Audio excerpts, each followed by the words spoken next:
Welcome to another lesson that is part of the TI-30XB student course. In this lesson, we'll be looking at how to use the constant feature for compound interest. So I'm going to start with a problem where I have $5,000 invested at 3.6% compounded annually. And we want to see how much our money grows by each year. So let's start with that constant feature. And you may remember that it's on the divide button as our second option. So let's go to second and K. So I'm going to put in that I'm multiplying by that rate of growth. So I'm going to put multiply, then I'm going to open up a bracket. So because it is a rate of growth, I need my 1 plus my interest rate, 3.6%. So second and the left arrow gets me the percentage. I'm then going to close my bracket. That's what I'm going to do each year, is increase my amount of money by 3.6%. So I press enter and you'll notice that the constant K comes up in that top part of the screen to remind me that's there. So I said I was going to start with $5,000. So I'm pressing the 5,000 and I press enter. And it tells me that it's taken that 5,000 and multiplied it by that rate of growth to give me $5,180.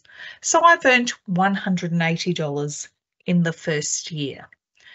If I now just press the enter button, it takes that 5,180 as my answer and multiplies it by my rate of growth to show me that I've now got $5,366.48.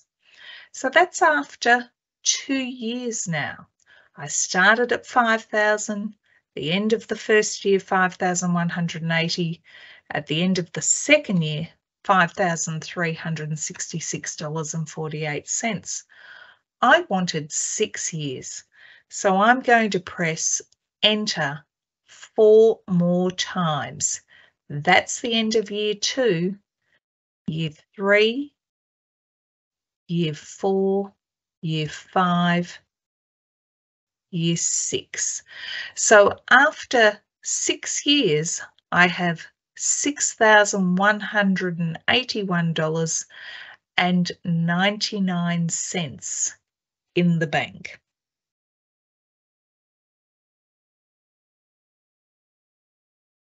What I can also do is, if I'm happy with the 3.6% interest, is I can now put in different starting amounts.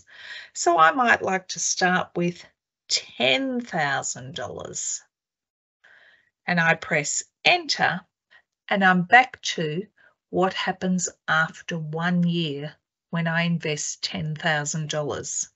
Once again, I can press that enter button to get what happens at the second year. And if I want to finish with the constant, I press second and the divide button again where the constant is, and it's no longer there. So now if I press $5,000 and press enter, it simply tells me I've got 5,000. That's all for this lesson.